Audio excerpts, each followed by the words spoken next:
Começa agora o programa Hora e a Vez da Pequena Empresa, sempre levando para você muitas informações e atrações.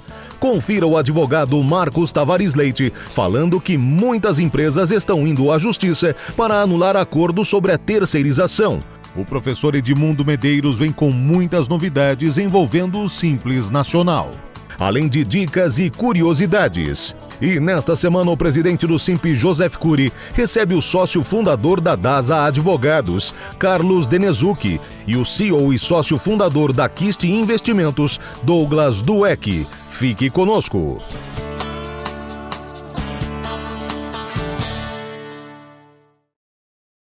Nós sabemos que empresas que são optantes pelo Simples Nacional recolhem um total de 8 tributos dentro do regime simplificado. São eles: Imposto de Renda, Contribuição Social sobre o Lucro Líquido, COFINS, PIS, Contribuição Previdenciária Patronal, IPI, ICMS e ISS. O que vem ocorrendo com muitas empresas em diversos estados do Brasil, em especial em Minas Gerais, no entanto, é uma prova de que a situação de microempresas, de empresas de pequeno porte, deve ser contemplada com especial atenção nos debates que vêm sendo travados no Congresso Nacional acerca da reforma tributária. Sabe-se, então, que essas empresas que são optantes pelo Simples Nacional não deveriam recolher nada além do que já é previsto na lei complementar que institui o regime e que são esses tributos que eu acabei de mencionar. Diversos estados, no entanto, ao arrepio de uma decisão ainda vigente do Supremo Tribunal Federal, vem exigindo das empresas o pagamento do DIFAL, chamado diferencial de alíquota do ICMS. Exige-se dessas empresas, portanto, que paguem na aquisição de mercadorias oriundas de outros estados a diferença entre a alíquota interestadual e a alíquota interna do estado. Imagine-se, por exemplo, uma operação interestadual sujeita à alíquota de 12%. Supondo que a alíquota interna do estado seja 18%, esse estado estaria exigindo, então, a título de diferencial de alíquota, o percentual de 6% desta empresa que é optante pelo Simples Nacional. Isso vem acontecendo de forma importante, principalmente no estado de Minas Gerais, e os contribuintes estão sendo, em razão deste entendimento equivocado da Secretaria da Fazenda de Minas Gerais, autuados com a exigência não apenas da diferença do imposto, mas com multas e juros. Os contribuintes que não apenas no estado de Minas Gerais, mas eventualmente outros estados que estejam sendo submetidos a esse tipo de medida abusiva da Secretaria da Fazenda, devem procurar o Poder Judiciário para que, por meio de medidas liminares, por meio de ações adequadas, esta exigência seja afastada sumariamente. As empresas que são optantes pelo Simples Nacional gozam do direito a um regime simplificado de tributação que já inclui o ICMS. Portanto, a exigência dessas empresas do chamado diferencial de alíquota é absolutamente indevida, maiormente porque essa questão vem sendo apreciada pelo Supremo Tribunal Federal e está vigente uma liminar que afasta esse tipo de exigência indevida.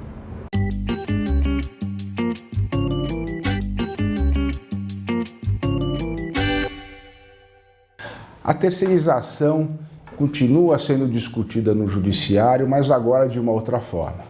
Após a reforma trabalhista e a regulamentação sobre a terceirização, os tribunais mudaram de posição.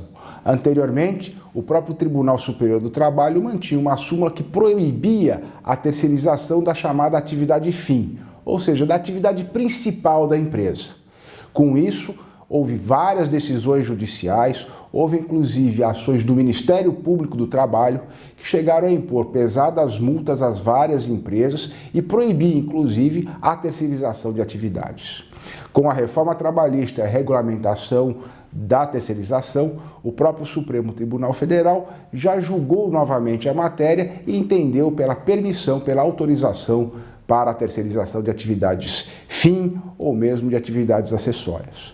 Com isso, muitas empresas estão recorrendo ao Poder Judiciário, buscando a anulação dessas decisões judiciais que impuseram pesadas multas e também buscando a anulação ou a rescisão de acordos que feitos com o Ministério Público do Trabalho, que também restringiam ou até proibiam a terceirização de atividades.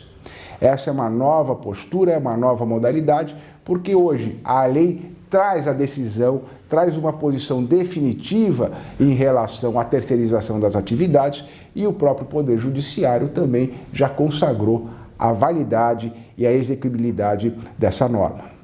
É importante notar que todas essas questões abrangem empresas da micro, pequeno, médio e grande porte e permite sempre um mercado mais livre, a possibilidade de todos se auxiliarem e exercerem as suas atividades. É importante se pensar e se falar na terceirização, mas não como meio de precarizar a atividade do trabalhador.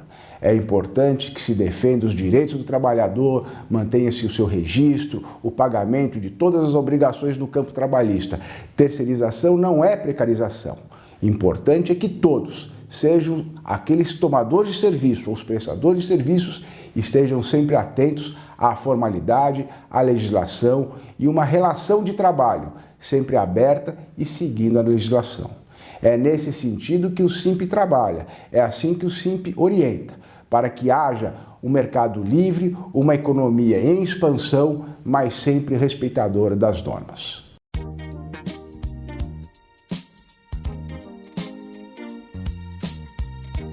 Isaac Newton foi um cientista inglês, mais reconhecido como físico e matemático, embora tenha sido também astrônomo e teólogo. Escreveu uma obra considerada uma das mais influentes da história e da ciência. Publicada em 1867, descreve a lei da gravitação universal e as 3 leis de Newton, que fundamentaram a mecânica clássica. Na época da faculdade, talvez Newton tenha feito descobertas graças a uma fruta, a maçã. Dizem que ele mesmo contava essa história. Newton estaria debaixo de uma macieira quando uma maçã caiu na cabeça dele. Isso o teria levado a pensar se a mesma força que puxou a maçã para o solo mantinha a Lua orbitando ao redor da Terra. Ele estava certo, era a gravidade. Essa, você sabia?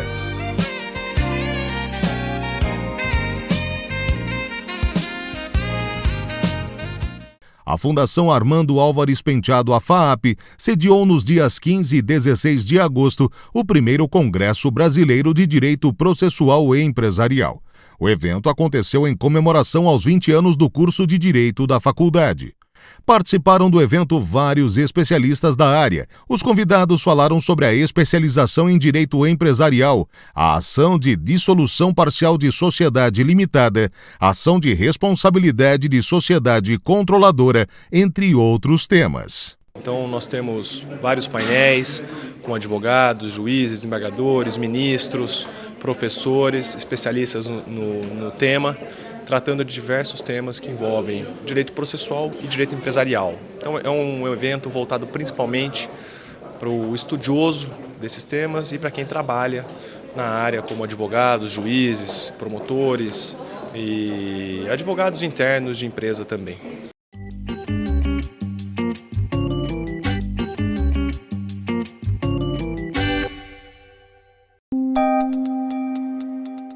Entrevista da semana.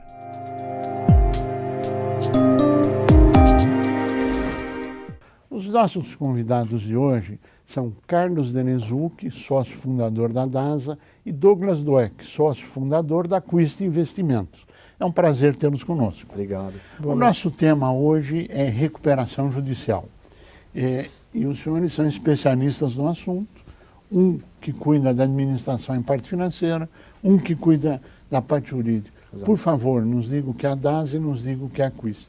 Bom, a Quist Investimentos é uma casa de investimentos alternativos onde a gente tem uma área especializada em assessoria para empresas que precisam de recuperação judicial ou de reestruturação e não estão acostumadas a fazer aquilo. Então a gente chama de situações especiais. É uma situação que a empresa não está acostumada e, por exemplo, a recuperação judicial, que é o nosso tema hoje, é uma coisa que possivelmente ele vai fazer uma vez na vida. Então ele precisa de uma equipe especializada que tenha a experiência e tudo como é o dia a dia para ele, e é isso que a gente faz na parte financeira e a DASA Advogados faz toda a parte jurídica. Que é o que a Quist faz. Isso, a Quist Investimentos. Bom, a DASA Advogados é um escritório de advocacia que existe há quase 60 anos, que vem do meu pai, e eu faço a sucessão, a transição, e é um escritório o estilo boutique, que a gente é especializado em reestruturação e recuperação judicial de empresas. Então, dentro do direito empresarial, essa é a área que a gente atua a vida inteira, tentando sempre levar o melhor serviço, de uma forma delicada, de uma forma bem ponderada, para fazer esse processo da recuperação judicial. Bom, quando se fala em recuperação judicial, do ano passado para cá cresceu substancialmente o número de empresas. Perfeito. Nós temos dito abertamente à sociedade que desde setembro de 2014 o Brasil enfrentou uma crise política que se transformou numa crise econômica. Correto. E os resultados aqui estão. O número de recuperações judiciais tem crescido, a tendência é continuar crescendo.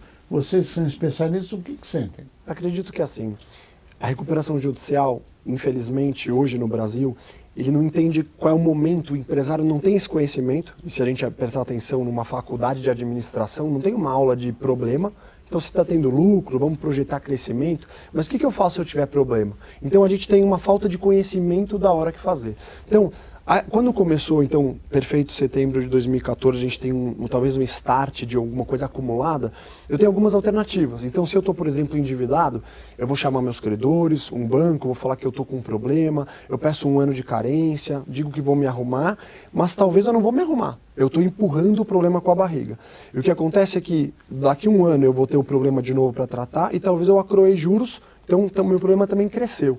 Então, quando eu chegar e eu tiver 1, 2 vezes isso, talvez o credor vai falar, pera, você já pediu 1, 2 vezes chance e agora a gente precisa tratar isso. Como você quer me pagar? Eu não consigo pagar. Talvez então é a hora de pedir uma recuperação judicial. Então, a recuperação judicial ela vai ser sempre um pouco retardada e tardada dessa crise. Gente que está tentando e não está conseguindo e ela fica para frente. Então, a gente teve um acréscimo realmente bastante substancial do ano passado para cá no número de recuperação judicial. Enquanto esse mercado não estiver muito melhor, onde eu realmente não preciso mais da recuperação, eu acredito que a gente continue com um número bastante de empresas que precisam de ajuda. Hoje a gente também está atuando muito no agronegócio, então a gente tem uma crise retardada e hoje a solução às vezes não é a minha primeira opção. Eu vou procurar um investidor, eu vou alongar minha dívida, aí o tratamento da recuperação judicial às vezes eu deixo para depois. Então hoje a gente tem esse aumento de número exatamente por estar já no fim desse ciclo. Na avaliação de vocês, a recuperação judicial, qual é a finalidade, qual é o objetivo específico? Porque se nós voltarmos lá para os nossos pais, etc., era assim, ó, você deixar de pagar alguém ou você tomar uma medida judicial protetiva, etc., é vergonhoso. E hoje, como é que vocês encaram esse cenário? Acredito assim, a recuperação judicial é um remédio público para eu resolver a solução realmente. Que é necessário. É necessário. Então imagina que eu preciso hoje, eu refaço as minhas contas, meu negócio diminuiu, não estou tendo demanda, antigamente eu trazia um produto que eu não tenho uma competitividade grande, hoje alguém entra na internet e vê que tem um produto mais barato, ficou mais competitivo, minhas margens são menores. Talvez eu precise realmente de 10 ou 15 anos para pagar minhas dívidas. Se eu chamar os meus credores e falar, olha, eu não consigo pagar, ou eu preciso de 15 anos, o credor fala, não vou te dar 15 anos para pagar. Você tem 24, 36 meses. Porque o banco quer trabalhar assim. E não porque é a capacidade daquele credor. Então, se a minha empresa diminuiu, talvez eu precise alongar muito. A recuperação judicial prevê isso. Então, para a gente dar uma linha do tempo bastante curta, eu congelo minhas dívidas. O mais importante, se eu mal estou conseguindo pagar, eu congelo, não tem mais juros e multas. Eu vou ter, em média, 1 ano de prazo na justiça para eu me reestruturar, para eu tomar um fôlego, para eu arrumar a minha casa, fazer uma grande lição de casa que talvez eu não fiz a vida inteira, e depois fazer uma proposta para os meus credores que aí pode ser 10 anos, 15 anos, 20 anos, ou seja, uma proposta que se adapta à minha necessidade de verdade. E qual é a vantagem? Dificilmente a gente vai conseguir convencer 100% de que a gente vai dá pra gente esses 10 anos ou 15 anos. Então, na recuperação, é a vontade da maioria. Então, se eu apresentei um plano e a maioria já gostou desse meu plano, eu já tenho aprovação mesmo que um outro não goste. Está todo mundo nesse pacotão de reestruturação. Então, a lei se adequa perfeitamente, ela se encaixa quando a empresa está numa dificuldade dessa e já tentou algumas outras soluções antes. Isso é um número crescente que vem ocorrendo na sociedade. Sim. Porque você falou em agronegócio. Mas a sua área de atuação é só agronegócio ou ela atinge qualquer atividade econômica? A gente hoje atua em todos os setores, em qualquer coisa da economia, pode ser um hospital, uma fábrica, uma empresa de serviço, qualquer um, onde tenha problema e dívida que tem essa necessidade específica que a gente atua. Um enfoque jurídico é o mesmo para qualquer atividade? Sim, Curi. Na verdade, é sempre o que a lei, o nome recuperação judicial não é um nome muito bem dado. Na verdade, é uma proteção judicial, onde a lei protege o empresário nesse período que ele está, como se fosse numa moratória, pedindo aos seus credores uma nova chance de pagá-los de uma nova forma, através de um plano que vai ser apresentado perante o juízo.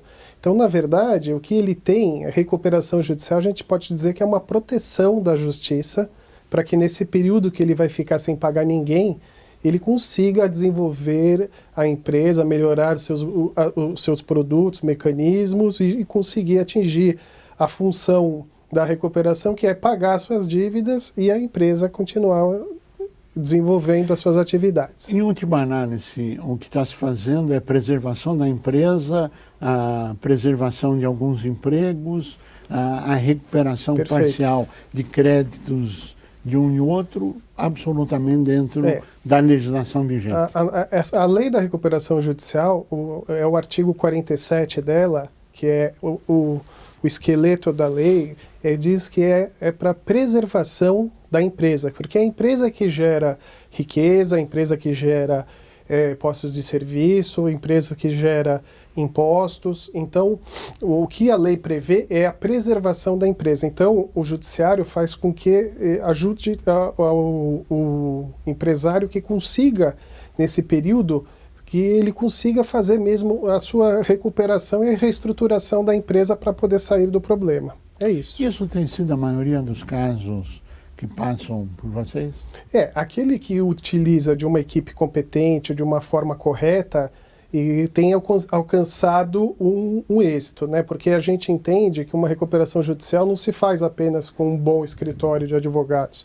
Ela tem que ser feita, a gente chama de um tripé perfeito, onde tem que ter uma boa equipe jurídica, uma boa equipe econômica e uma boa equipe que faça o financeiro, que assim a empresa consegue sair do problema visualizando o futuro, ou seja, revendo os seus produtos, revendo as suas técnicas, para que saia do problema que foi ocasionado. É por isso que vocês são sócios? Exato. Você tem os dois braços? Exato. Foi essa a ideia.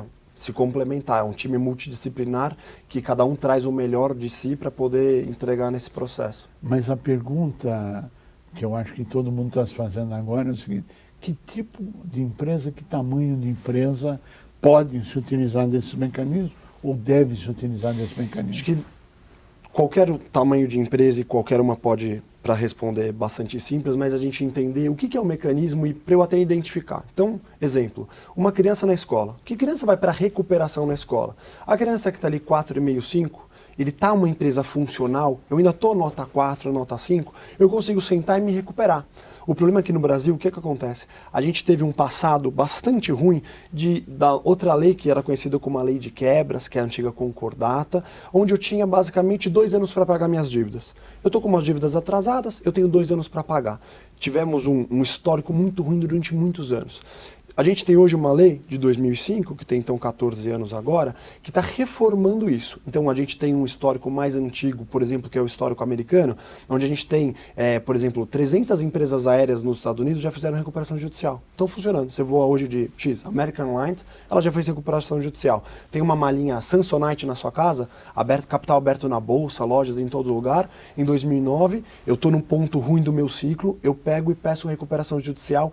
Nada mais honesto estatuto, ou dentro da lei, uma lei para empresas que estão com problemas. Isso é no mundo inteiro? Isso é no mundo inteiro. E é muito mais divulgado, é muito mais simples e assusta muito menos, porque eles não têm esse histórico. Então hoje, acredito que com recuperações judiciais gigantes, como uma Odebrecht, uma Oi, a gente está criando esse novo histórico, que ele descola desse histórico antigo, que é o histórico da concordata. Então, qualquer empresa pode fazer, se bem diagnosticado. Então, será que todo mundo precisa de cirurgia? A gente não sabe. Precisa diagnosticar, uma equipe que faz, mas qualquer um pode fazer, uma criança, um adulto. Então, uma empresa pequena, média, grande. A gente disse que está atuando bastante agora no agronegócio. Então, o empresário do agronegócio às vezes não se considera uma empresa. Ele fala, mas eu sou um fazendeiro. Você fazendeiro, você não é uma pessoa física, você tem 100 funcionários, você movimenta milhões, você tem crédito, você é uma empresa rural, mas o governo te estimula a trabalhar na pessoa física porque tem vantagens tributárias, paga um imposto menor.